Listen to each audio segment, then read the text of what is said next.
Good morning. So nandito na tayo sa spot mga master. Bigwas agad tayo kasi naubos na yung Jimmy itong tinuro kong spot sa kanya. Naubos na yata yung sibog kaya bigwasan muna natin ngayon. Fish on. Okay. Hangin tayo dito. Lumakas yung hangin mga master. Doon sana tayo sa kabila kaso medyo mahibas na dun eh. Dito na ako baka sakaling dito pumunta yung canoping. Kasing canoping dito ng araw. Try na lang natin sa kabilang spot bukas.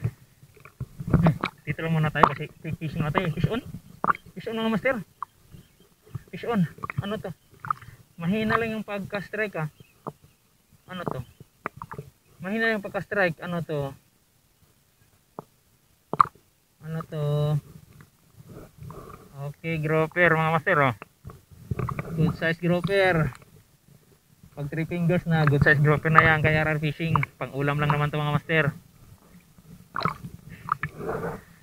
Ano? 3 fingers grouper. Pang ulam lang to ha. Dito pang ano, pang commercial, pang ulam lang to. Keep na. Pang ulam lang naman yung sadya natin dito. Right. Aroy. Nako. Anak ko. Sana kakawala. Okay, buti na ipasok pa mga master, matikan ang makawala. Muntik. Right, mag-isa yung mga master. Bibihirang kagatan sa spot dito ngayon. Naubos na nga siguro ni Mitinjero Anglers. Doon siguro sana tayo sa may bandang Wangki pumunta pero next time na yun kasi may lakad tayo ngayong 1. Hanggang 12 lang tayo. Optimize natin hanggang 12. Kuha na tayo pang ulam para hindi lugi yung ano. Yung mga good size pa rin kukunin natin yung undersize. Nakawan na natin. Fish on mga master. Fish on, andyan na oh. Ayun oh. Hindi ko na lang hinila. Oh, good size pa rin. Ano? Puro iska yung ano dito. Ano? Good size iska pang bawi na to sa gasolina. Basta 2 fingers mahigit na mga master. Good size na yan kay fishing. Itong undersize 2 fingers below papakawala natin. Right. Okay. Pang bawi lang to sa gasolina pang prito mamaya. Right. Forward tayo mga master. Hanap tayo ng posibleng may mag-strike area.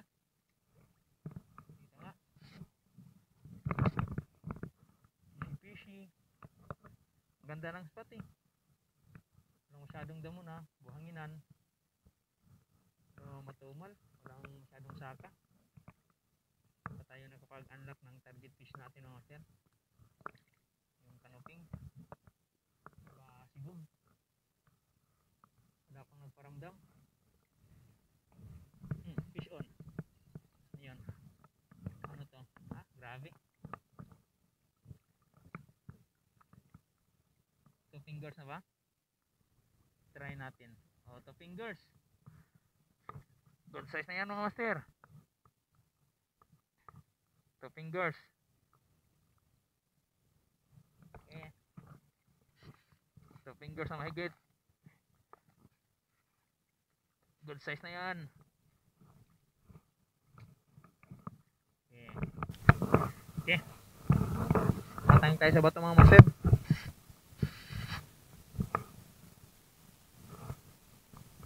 Atang tayo sa bato, dito tayo dinalay. Sumabit na naman. Loko na to. Ayan.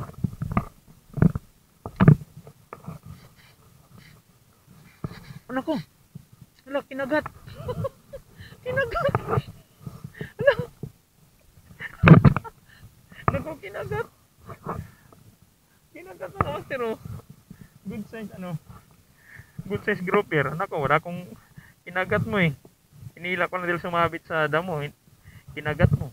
May grouper para dyan sa bandang baba na naglulungga. Sorry. Ulam ka ngayon, na hook shit ka eh. Hindi pa natin hinagis mga master ha. Grabe ang pagka-hook shit niya. Kung ganyan sana parati yung tama ng mga strike kanina, wala na. Kasi may boundary na sana tayo. Okay. Okay, hindi natin hinila yun ha.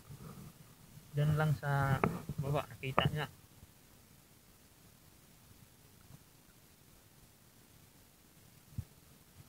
Huwag natin saring trail.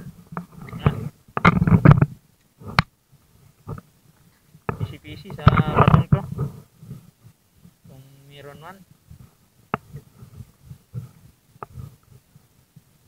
Right.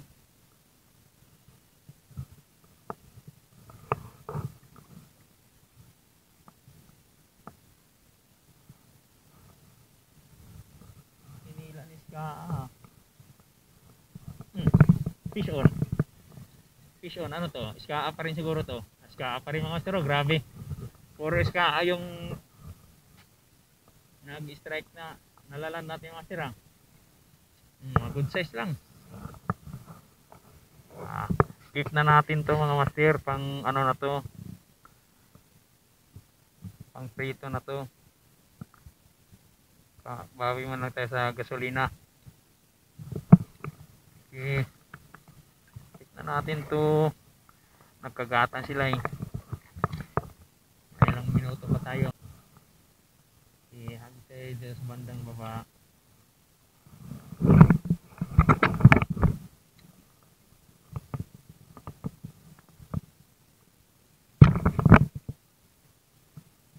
Easy. Kahit iska pang-ulam din yan. Masarap yung iska sa prito. Yun o. Mas ba dyan mga master Ano? Ayan o. Mas ba dyan? Payata to o naisasabi ko. Ayun, fish on. May sinusibid nga. May sumisibad nga. Ano to? Ayun, tiki. Ito yung GT. GT. Giant tiki. Kala mo hindi ka hulihin ha. Ayan yung GT mga master oh. Naputol yung camera. Ano? Ito pala yung sumusunod. Masarap ng GT sa prito mga master. Kala niya siguro hindi siya kukunin no. Matumal ngayon ang kagatan GT. Malaki ka na rin eh. Pagkain ka na ng aking mga 4 babies. Okay, ka-GT tayo ha.